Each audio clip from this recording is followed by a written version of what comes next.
आइए बात करते हैं कमेंट में पूछे गए एक सवाल के बारे में।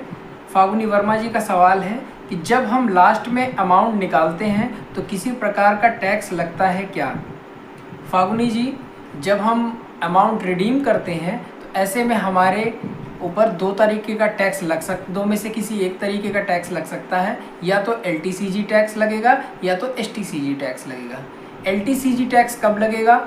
जब हमने कोई अमाउंट इन्वेस्ट किया और उसे रिडीम 1 साल के बाद किया, तो ऐसे में हमारे ऊपर long term capital gain tax लगेगा जो कि होता है 10%। और ये होता कैसे है, लगता कैसे है? जैसे हमने 1 लाख रुपए का अमाउंट इन्वेस्ट किया और हमने 5 साल बाद उसमें 3 लाख रुपए का लाभ कमा लिया। 1 लाख इन्वेस्ट किया, 3 लाख आपने लाभ कमाया, तो अब 5 साल बाद आपका अमाउंट कितना हो गया? 4 लाख रुपए। तो इस पे टैक्स किस तरीके लगेगा? आपने कैपिटल गेन किया 3 लाख रुपए का, जो आपने 1 लाख जमा किया था उस पे आपको कोई टैक्स नहीं देना है। जो आपने गेन किया 3 लाख रुपए, उसमें भी 1 लाख रुपए तक टैक्स में छूट है, तो बचा 2 लाख रुपए। अब उस 2 लाख में आपका 10% का टैक्स लगेगा जो कि होता है 20,000 रुपये। अर्थात आपका पैसा कितना हुआ लास्ट में टैक्स में? 20,000 रुपये। टोटल पैसा कितना हुआ? 1 लाख आपने जमा किया था, बाकी आपने क्या किया? 3 लाख रुपए गेन किया, तो टोटल पैसा 4 लाख रुपए हो गया। 4 लाख में आपको टैक्स कितना देना हुआ? केवल 20,000 रुपये। फिर दूसरा टैक्स होता है short term capital gain tax. Short term capital gain tax में जो हमें 1 लाख तक की छूट मिला करती थी कैपिटल गेन में, वो इसमें नहीं मिलती है।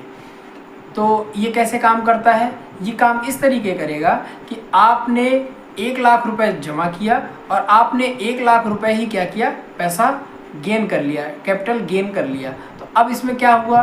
और आपने इसको 1 साल पहले निकाल भी लिया, 1 साल के अंदर अंदर। तो अब इसमें आपको टैक्स कैसे लगेगा? इसमें आपको टैक्स लगेगा 1 लाख रुपए पूरे पे। जो जमा किया 1 लाख, उस पर तो कोई टैक्स नहीं लगना है, लेकिन जो 1 लाख कैपिटल गेन किया आपने, उसमें अब टैक्स लगेगा आपको 15% का। 15% का टैक्स लगेगा। तो वो राशि कितनी हो गई? 1 लाख का 15% 15,000 रुपये। अब उस 15,000 रुपये पे आपको 4% सेस भी देना होगा। तो इस तरीके से काम करता है short term capital gain tax. आशा करता हूँ कि आपको ये जानकारी अच्छी लगी होगी। इसी तरह म्यूचुअल फंड के बारे में आप और सवाल मुझसे पूछ सकते हैं। इसके लिए कमेंट सेक्शन में जाकर आप अपना सवाल लिखें और पोस्ट करें। ये वीडियो केवल एजुकेशनल पर्पस के लिए है। निवेश करने के लिए अपने वित्तीय सलाहकार से संपर्क करें और वीडियो को लाइक करें, शेयर करें, चैनल को सब्सक्राइब करें। धन्यवाद।